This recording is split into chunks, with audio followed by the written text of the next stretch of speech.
regra é a importância de interpretar a palavra ou frase de acordo com o propósito do livro. A teologia bíblica prepara o aluno a reconhecer as diferenças dos diferentes autores. Mateus é diferente de João, João é diferente de Lucas ou de Atos, Paulo é diferente de Tiago e assim por diante.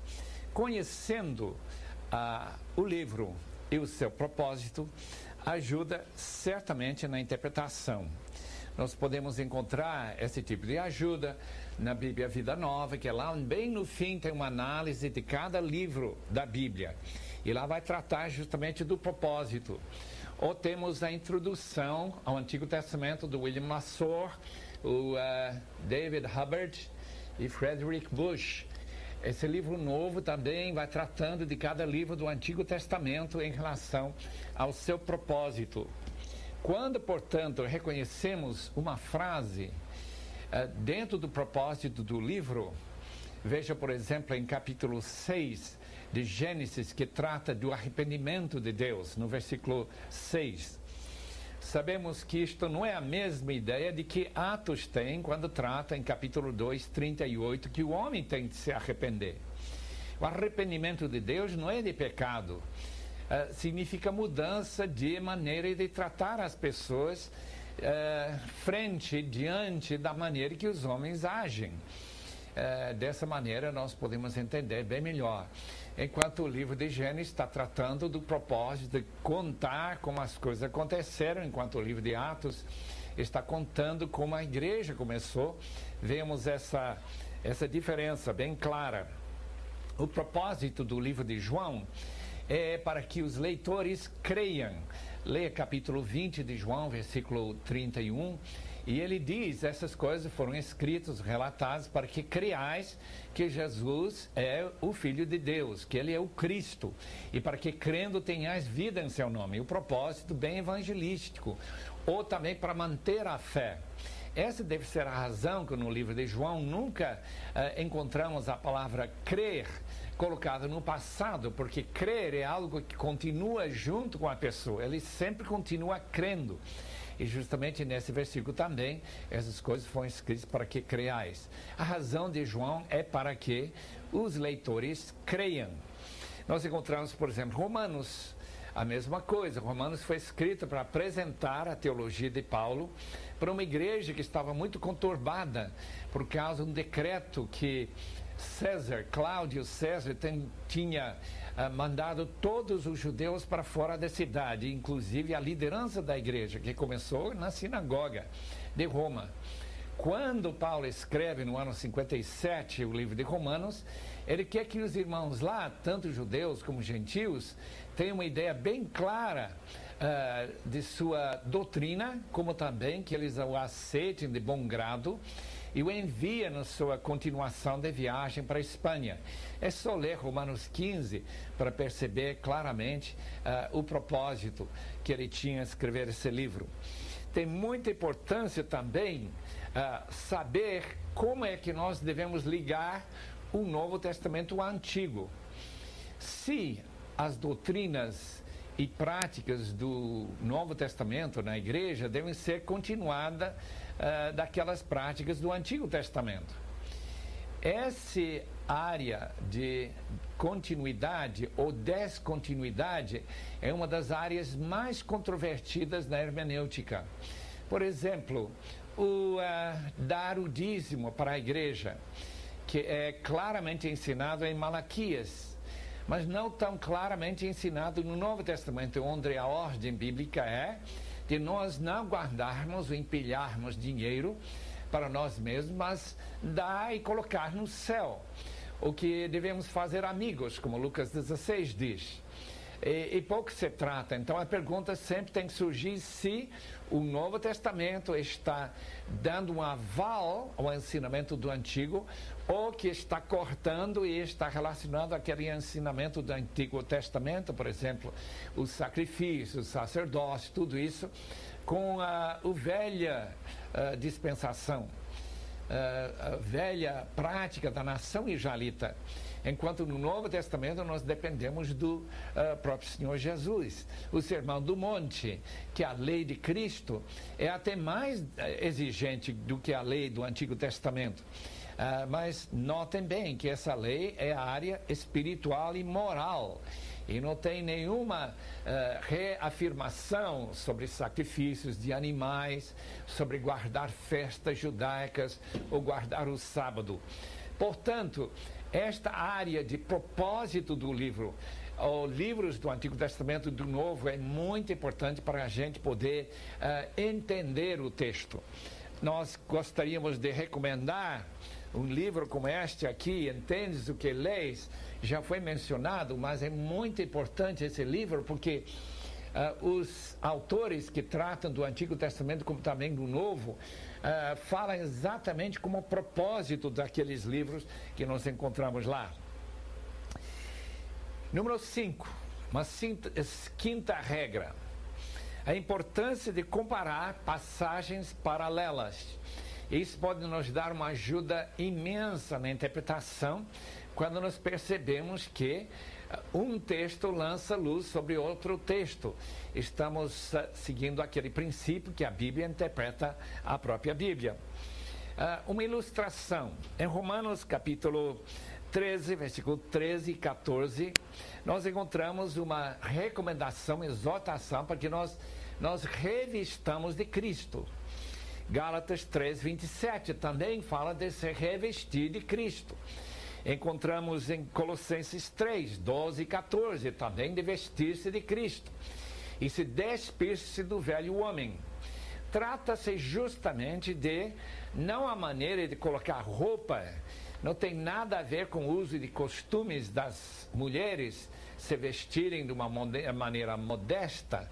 Não, está tratando justamente que no Novo Testamento, se vestir significa colocar um novo estilo de vida, viver uma vida cristã, autenticamente santa e piedosa, e não essa vida antes de conhecer a Cristo. Tudo ilustrado no próprio batismo, quando a pessoa veio para se batizar, trazia roupas velhas, bem sujas, jogava essas roupas no lixo e depois de sair da água do batismo, ele se vestia de roupa limpa e até nova. Então essa ideia de revestir-se deve ser entendido por esses paralelos. E não tem realmente nada a ver com 1 de Pedro, capítulo 3, que fala sobre o vestimento da mulher.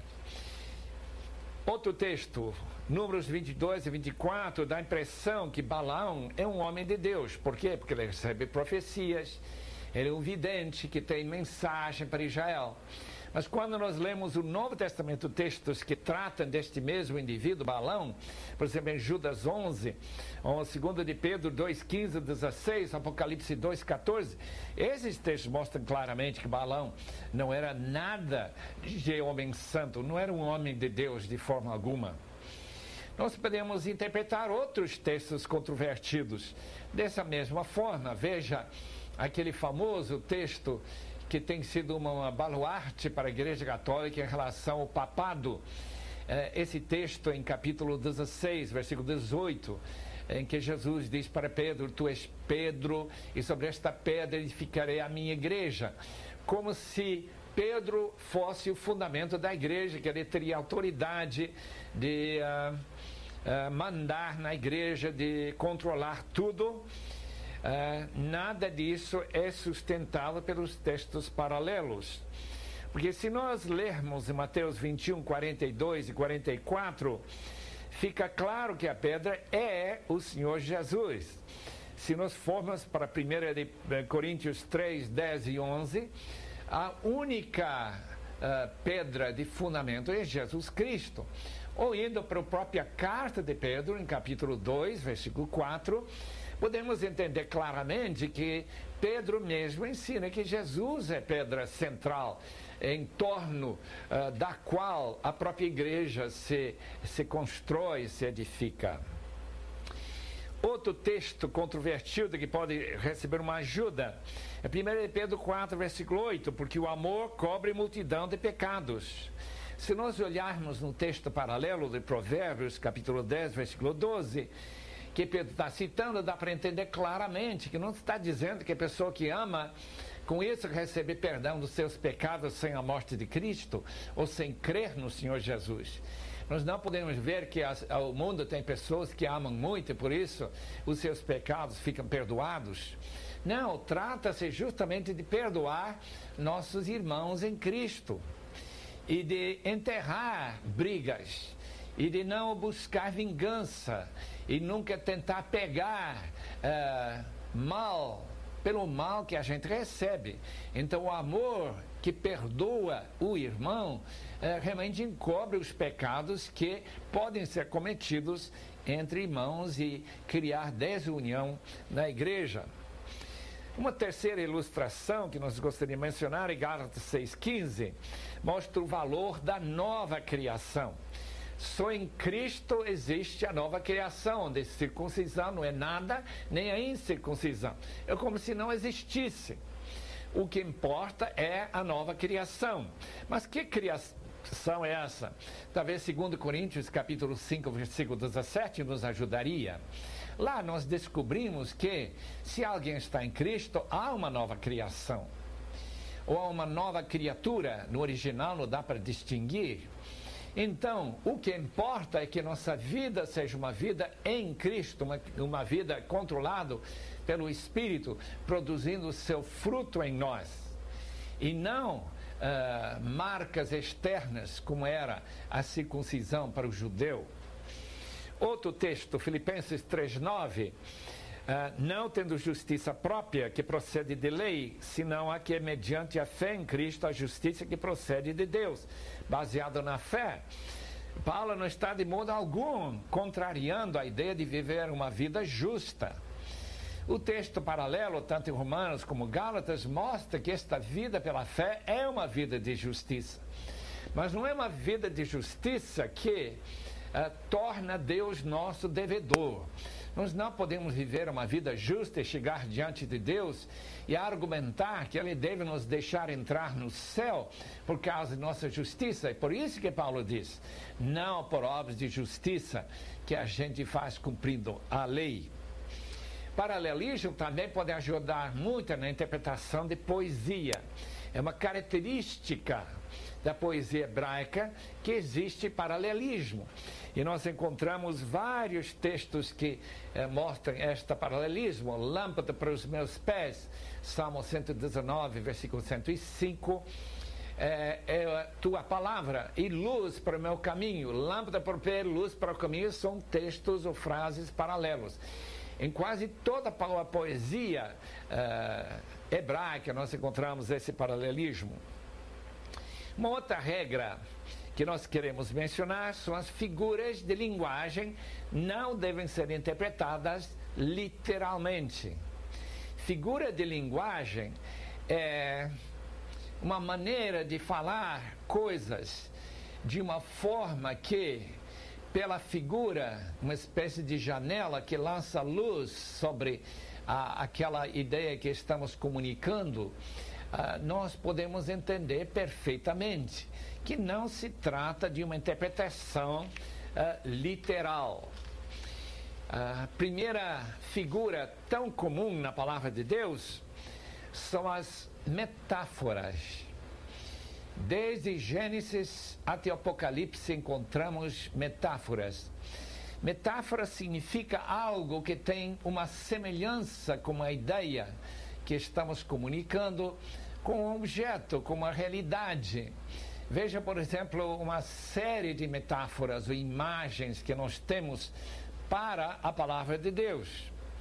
Em Tiago 1, e versículos 23 a 25, a palavra de Deus é comparada a um espelho. Obviamente, a Bíblia não dá para usar para pentear o cabelo, não se interpreta essa frase literalmente. Mas o que é uma imagem para dizer que, lendo a palavra de Deus, nós podemos encontrar nosso íntimo. A ideia de um raio-x, a ideia de ver nossa própria cara que tem sujeira, práticas erradas, que lendo a palavra de Deus, que é o espelho de Deus, nós podemos melhorar nossa vida. e nossa santidade. Tem, por exemplo, em João 15, versículo 3, Efésios 5, versículo 26, que a palavra de Deus é um tipo de água, lavagem pela palavra. Já estáis limpos pela palavra que eu tenho falado. A palavra limpa de que forma? Limpa quando convence o leitor que ele precisa mudar, ou ele precisa pedir perdão, ele precisa se reconciliar com seu irmão. Isto é água. E Jesus está tratando justamente dessa lavagem simbólica que nós participamos na ceia, quando nós pedimos perdão de Deus, e outras ocasiões semelhantes. Nós temos a espada do Espírito, uma metáfora, encontra-se em Efésios 6, versículo 17. A espada do Espírito é comparado também em Hebreus 4, versículo 12, uma espada de 2 gumes. Por quê? Porque a palavra é cortante, chama nossa atenção, cria problema e dor em nossa consciência quando nós sabemos que nós temos desobedecido nosso Pai, tão querido, o Pai Celestial. A palavra é como espada porque convence de pecado. Depois temos a ideia de martelo e de fogo em Jeremias capítulo 23 e versículo 29, um texto fascinante que diz o seguinte. Eu queria ler para os irmãos capítulo 23, versículo 28, 29, o profeta que tem sonho, conte-o como apenas sonho, mas aquele em quem está a minha palavra, fala a minha palavra com verdade. Que tem a palavra com trigo, diz o Senhor, não é minha palavra fogo, diz o Senhor, e martelo que esmiuça a penha. O que quer dizer isso?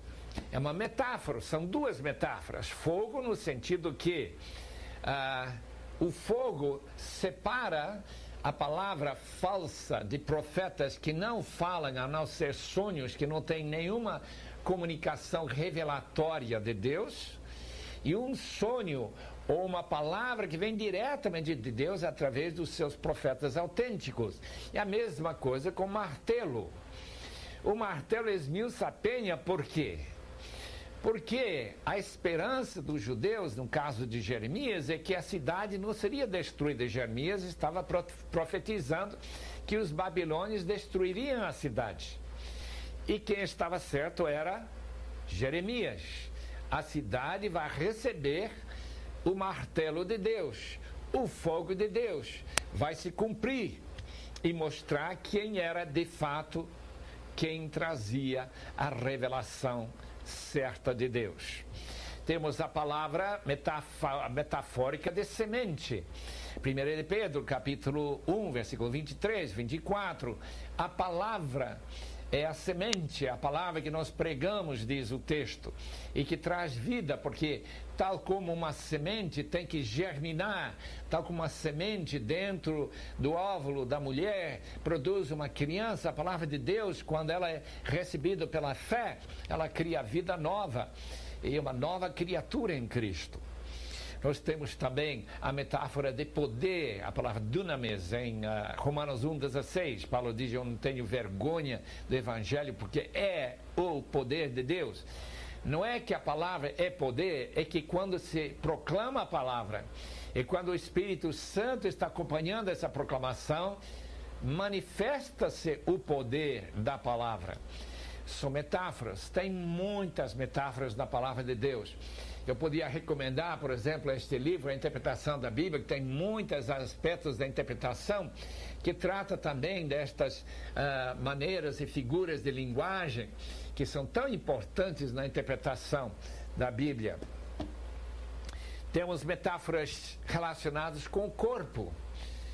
O corpo de Cristo. Obviamente a igreja não é composto de membros como dedos e braços, literalmente, Mas o corpo de Cristo, não sendo literal, manifesta um paralelismo entre um corpo e a igreja, isto é, que os irmãos estão interdependentes, somos membros uns dos outros, e cada irmão depende do seu irmão para crescimento, para poder usar os seus dons. E a igreja, então, é comparada a um corpo. Nada daquela ideia que a Igreja Católica tem difundida, isto é, que a Igreja Católica e o corpo de Cristo, que nasceu de Maria, e como o corpo vai crescendo através dos séculos, a Igreja hoje é mais santa, mais perfeita, tem mais verdade na medida que vai acrescentada mais tradição.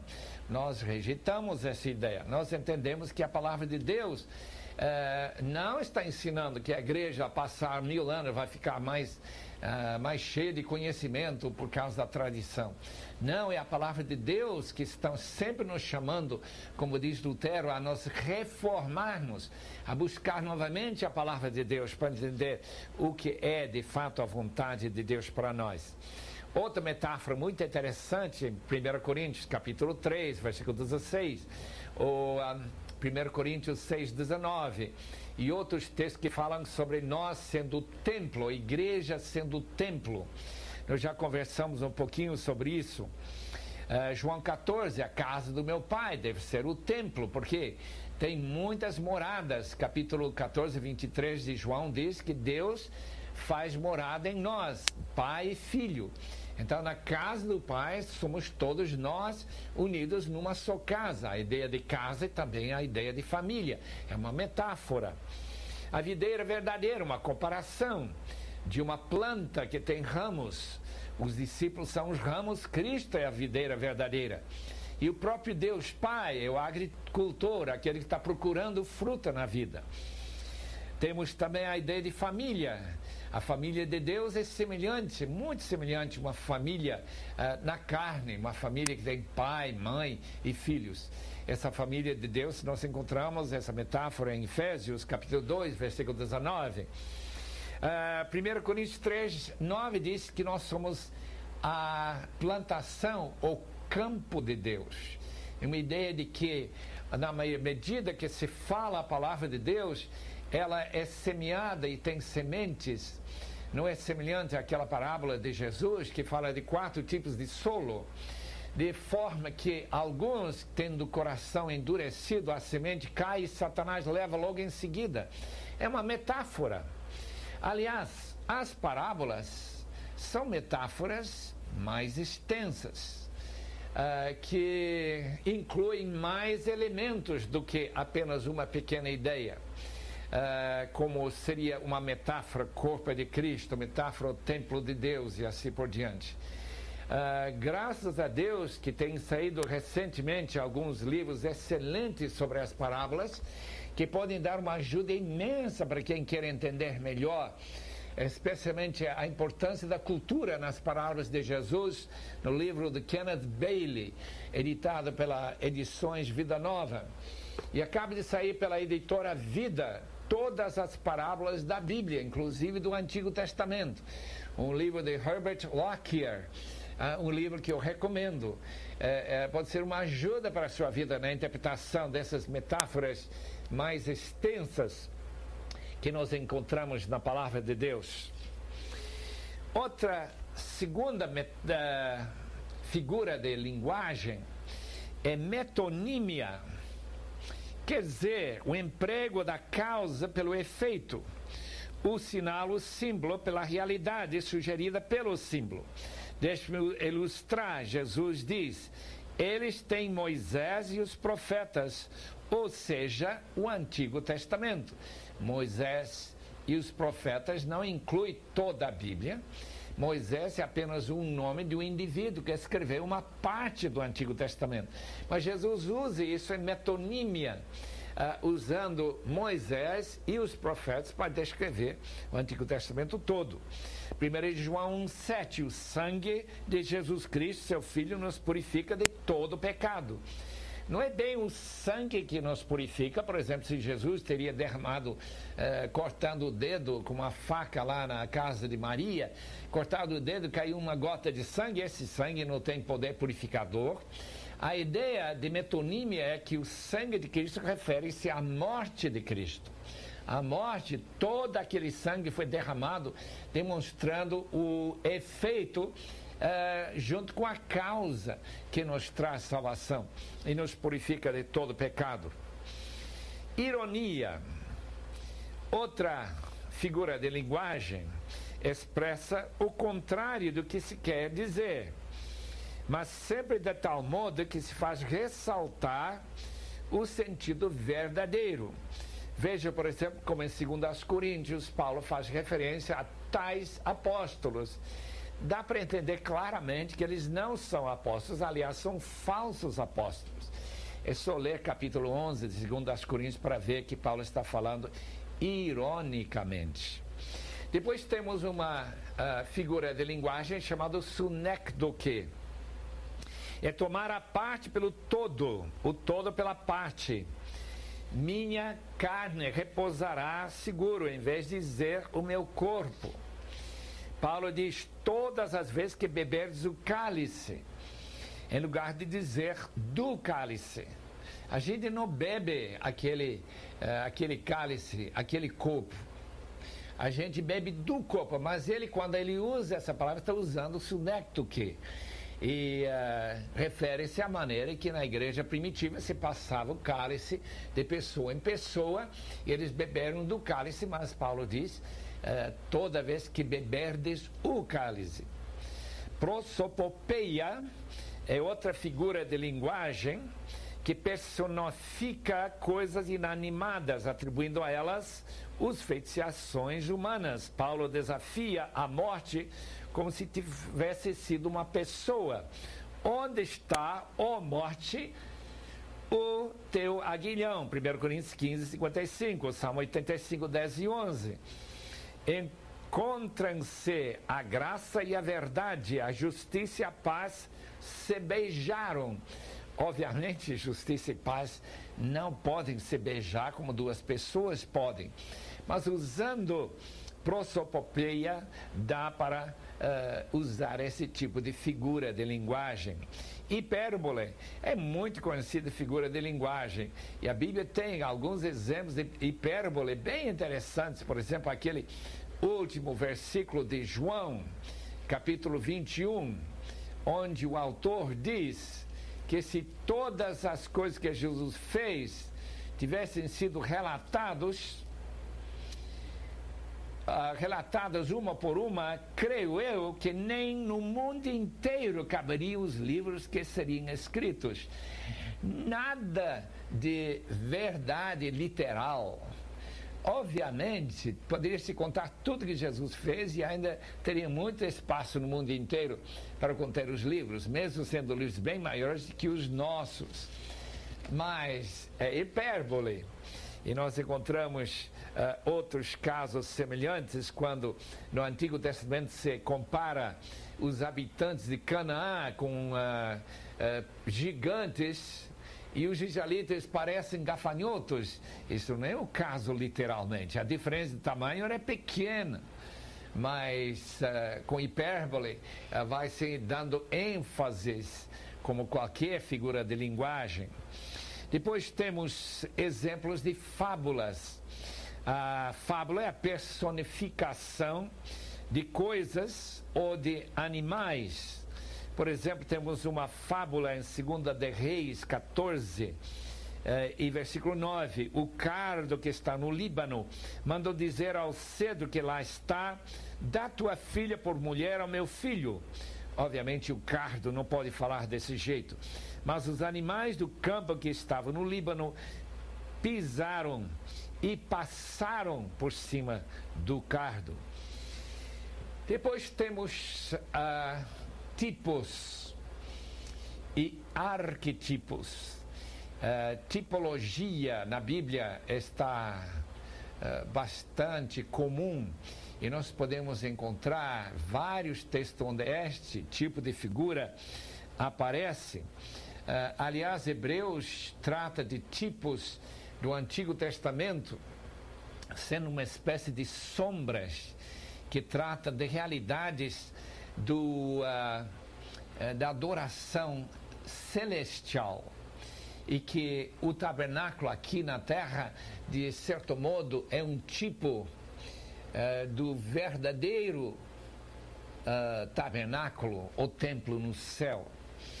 Nós encontramos Jesus usando a tipologia da serpente que foi levado no poste lá no deserto, em Números 13, e trazido para João 3,14, e fazendo essa comparação, como Jesus seria colocado justamente num madeiro tipo cruz, que seria bem semelhante àquele em que estava pendurado aquela serpente. João 4, versículo 23, 24, fala sobre adoração no Espírito, e não em Jerusalém, nem em Gerizim.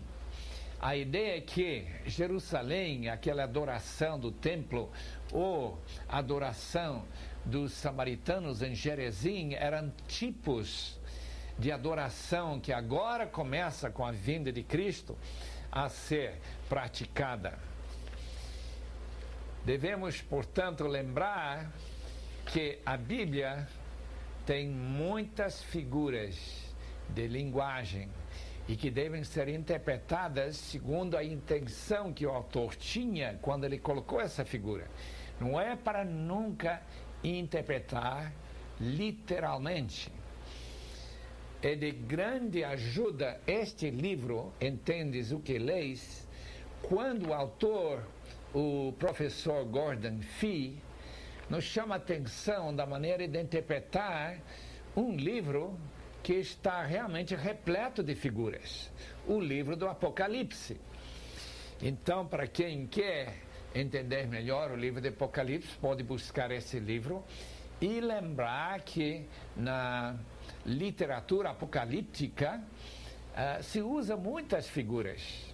Aquela mulher vestida do sol, do capítulo 12, a ideia do dragão, a ideia que nós encontramos de bestas que saem do mar, a besta que sai da terra, capítulo 13, são tudo figura, e nós devemos interpretar desta forma. Agora passamos por uma área bem interessante na interpretação. Eu estou dependendo demais de um professor chamado Cedric Johnson, que escreveu um livro chamado Psicologia da Interpretação Bíblica. Foi publicado pela Zondervan, mas infelizmente não existe em português. Foi publicado em 1983. O teólogo holandês C.G. Berkouwer comenta: tal variedade e mutuamente contraditórias interpretações surgiram, todas apelando para as mesmas escrituras, de maneira que pessoas sérias começaram a duvidar se o subjetivismo na compreensão das escrituras não fosse a razão da pluralidade de confissões da igreja. Não leem todas a Bíblia da perspectiva corrente deles e com as suas pressuposições. Então, o professor Johnson quer que nós entendamos que as separações entre as denominações, a diversidade de doutrinas, se baseia em diversidade de interpretação. E que esta variedade tão grande de interpretações dá a impressão forte que há elementos psicológicos na interpretação. Que nós nos inclinamos a entender as Escrituras do nosso ponto de vista e sempre a nosso favor. Nós não gostamos de mudar de ideia e de largar e dizer que aquilo que eu ensinava no passado agora não mais vale, porque agora eu estou entendendo diferentemente. Então nós queremos sempre argumentar que aquilo que eu entendi é a única e correta interpretação das Escrituras. O que nós vamos fazer então é falar um pouquinho sobre esses elementos psicológicos. aquelas pressuposições que estão bem fundo em nossa cabeça e até talvez nosso subconsciente, de maneira que, para nós entendermos o que a Bíblia diz, nós talvez tenhamos que largar algumas dessas pressuposições. Começamos com a procura pelo significado. Não esqueçam que significado é quando lemos a palavra, entendendo o que a palavra realmente está dizendo, nós desejamos aplicar essas verdades à nossa vida. Isto é o significado. O significado das Escrituras representa as intenções verdadeiras do autor. Isso fica claro, como disse W.C. Kaiser, aquilo que está no texto, indicado pela gramática, o uso de palavras pelo autor e suas intenções reais. Quando aquelas intenções reais são entendidas, então nós estamos em sintonia com a verdadeira palavra de Deus. O sujeito que lê, interpreta dentro do contexto de sua mente. Ele vai pegando ideias dentro do texto e vai inserindo nas suas ideias já existentes, no seu pensamento, dentro de sua compreensão. Número 1, quando as doutrinas centrais não deixam de ser verdade, que a Bíblia é clara, como disseram os reformadores, credos criam para nós uma confiança extra-bíblica. Por exemplo, as afirmações do credo dos apóstolos, que declara o cerne da palavra. Graças a Deus que não há modificações na maneira de pensar sobre as grandes e básicas e doutrinas centrais da Bíblia. De todas as denominações chamadas evangélicas, só chamar evangélica já indica que todos nós cremos a mesma coisa em relação às doutrinas centrais, a natureza da palavra de Deus inspirada, a natureza do pecado e a responsabilidade do homem, a natureza da morte e a ressurreição de Cristo para nós justificar a segunda vinda de Cristo. Mas quando nós começamos a acrescentar nossas interpretações mais de periferia, mais na área que nós chamamos de adiáfora, que não são centrais, a coisa fica bem mais clara. Os reformadores disseram, ler a palavra de Deus e você vai encontrar certamente as doutrinas centrais bem claro. E pessoas reformadas, pessoas dispensacionalistas, pessoas da Assembleia, pessoas da Igreja Batista ou Presbiteriana, todos vão concordar mais ou menos sobre essas doutrinas. A mensagem, portanto, é basicamente clara, mas há diferenças. E quando, e aqui a ilustração que o Dr. Johnson usa, é de um rio que começa numa fonte lá na montanha, começa com água absolutamente cristalina, pura, que dá para beber sem filtrar, nem pensar. Mas quando ela vai descendo para o vale e vai descendo para os diferentes campos, vai se contaminando com ideias que são acrescentadas a esse rio cristalino. A Bíblia, na sua origem, quando ela foi escrita nos seus manuscritos originais, não tinha erro. Água pura, cristalina. Mas quando passa por nossa mente, aí há possibilidades bem grandes de contaminação, de nós não entendermos claramente o que o texto está dizendo. Agora, para nos ajudar, nós corremos atrás de exegese, uma tentativa de utilizar, como já falamos, a história, utilizar a gramática, examinar a linguística, ver o pano de fundo cultural, buscar tudo que há para entender a tenária social, para nós lançar luz sobre a palavra. E nós faremos isto E os comentaristas, nós já mostramos alguns comentários, tem excelentes comentários em português, podem mostrar o resultado dessa exegese. E exegese, que significa no original, extrair do texto o que está lá, coloca diante de nós a compreensão clara do texto tal como estava na mente do autor. Daí precisamos de síntese na nossa mente.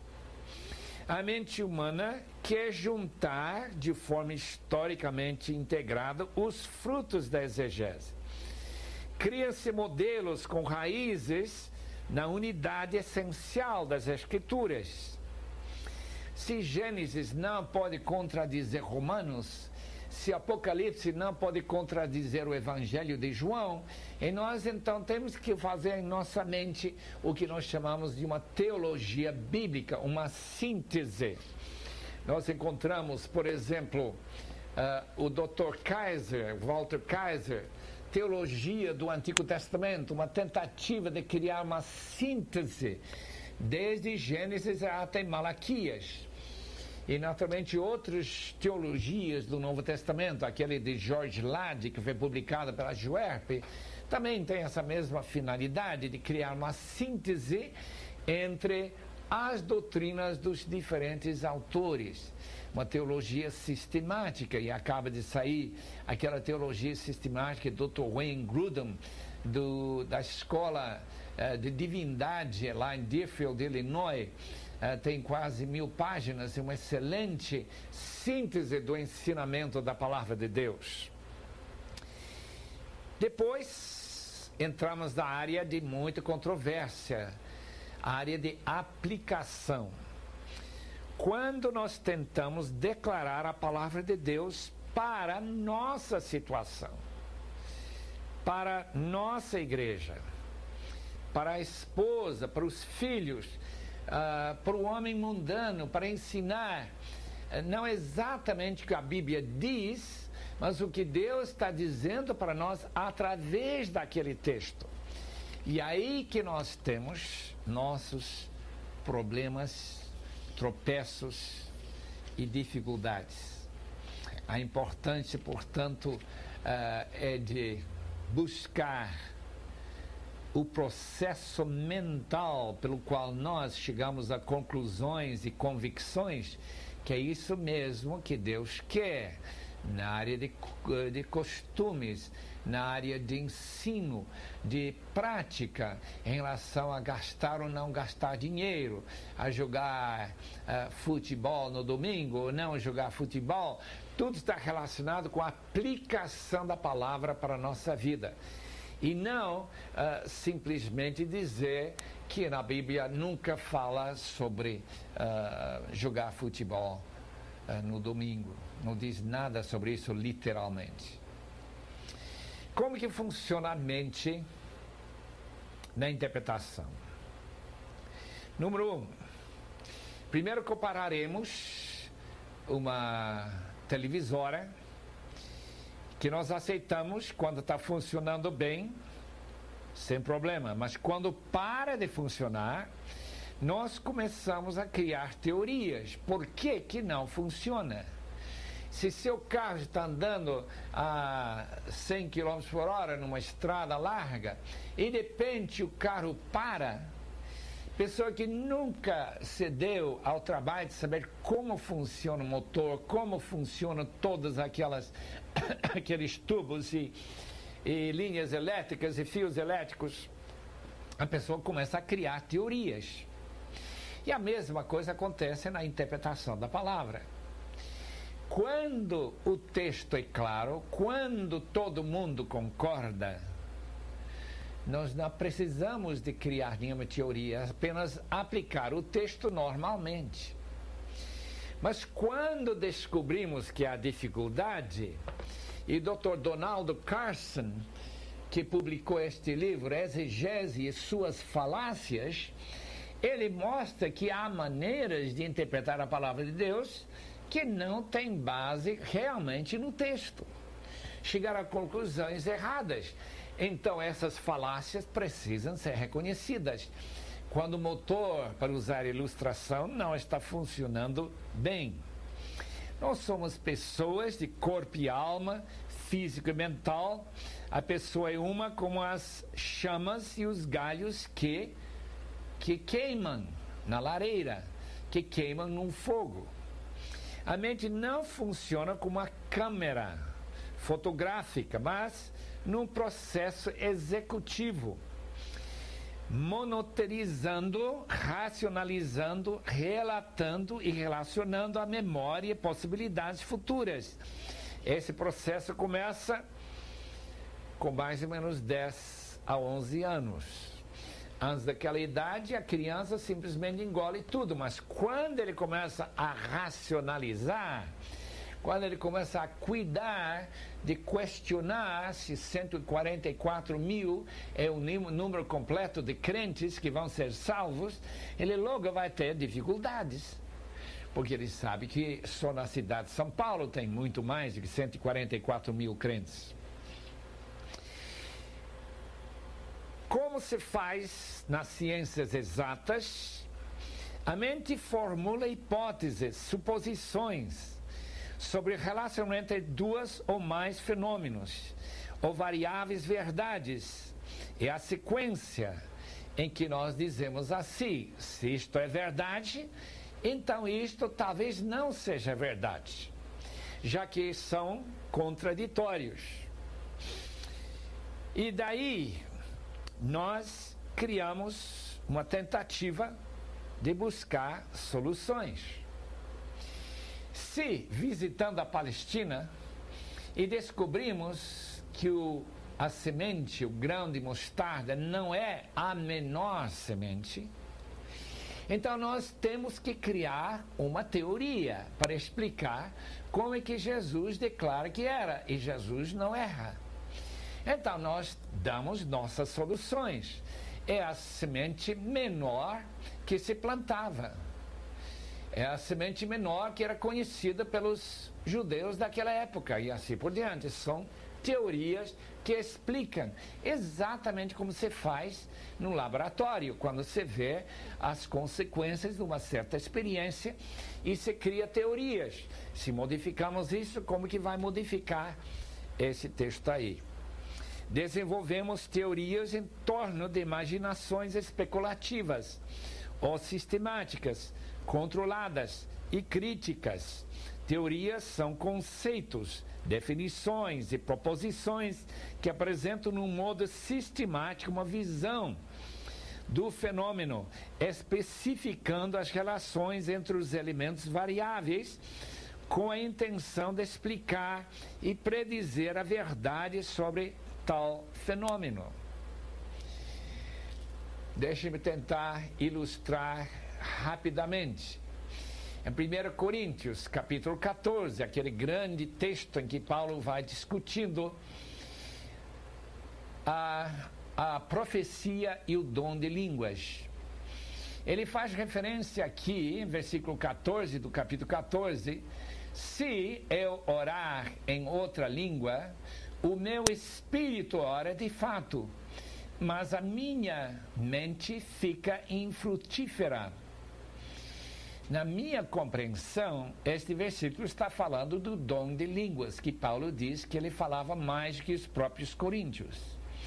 Mas a sua explicação é que o seu espírito está orando, mas sua mente não está acompanhando, não está interpretando, ele não sabe o que significam os sons que estão saindo de sua boca. A pergunta então é se Paulo poderia usar a palavra meu espírito para descrever o Espírito Santo, se o dom de línguas é o falar do Espírito Santo divino através da boca de quem fala essa língua. Ou será que esse espírito, que ele chama meu espírito, é espírito humano? Só que o espírito humano, separado da mente, cria o que nós chamamos de loucura ou esquizofrenia. Ou será que este espírito, já que na minha Bíblia os autores ou tradutores colocaram minúscula, trata-se de um tipo de anjo, que realmente seria o dom de língua, seria uma língua angelical. Todas aquelas teorias, possibilidades, são mexidas dentro da cabeça para chegar à conclusão. Piaget chama o processo de organizar hipóteses em esquema. Não é foto nem imagem, mas heliógrafo. Podemos guardar poucos elementos interrelacionados em nossas cabeças ao mesmo tempo. Microteorias são juntadas para formar macroteorias, descrições globais e paradigmas. Estes providenciam metáforas, analogias, explicações e padrões para solucionar enigmas. Estes são testáveis e formam um pano de fundo para sistematizar suas interpretações. Vêem-se as partes e juntam-se ao todo. Por exemplo, caso bem claro: calvinismo, soberania de Deus, predestinação, por um lado, arminianismo, liberdade humana, por outro lado. E nós temos uma divisão no mundo evangélico, tanto no Brasil como fora do Brasil, aqueles que mais se inclinam na direção da Armínio e aqueles que se direcionam mais na inclinação de Calvino. Então nós temos justamente estas distinções que são normais quando muitas experiências e textos bíblicos são juntados para dizer: eu sou calvinista. Eu acabo de ler Romanos capítulo 9, onde diz que Deus mesmo endureceu o coração de Faraó e que ele escolheu a Jacó e rejeitou a Esaú antes deles nascerem. Então eu sou calvinista. Mas o outro vai criar suas interpretações em torno de um monte de outros textos que parecem contrariar isto e chega a uma outra conclusão. Nós temos a teologia da aliança, temos a teologia do dispensacionalismo, que divide mais ou menos pela metade o mundo evangélico americano. Temos a Bíblia Vida Nova, temos a Bíblia Scofield. A Bíblia Scofield vai apresentando a posição chamada dispensacionalista. São conclusões chamadas de macroteorias, juntando pequenas teorias para sua finalidade. Assim, chegamos ao ponto final de nossa aula de hoje. Nossa aula de hoje foi uma tentativa de mostrar, em primeiro lugar, como nós precisamos usar paralelismo, usar as figuras para entender a palavra. E daí começamos a ensinar um pouquinho sobre as influências da mente e que nós temos certas ideias já formadas em nossa cabeça. Espero que todos estejam acompanhando e gostando.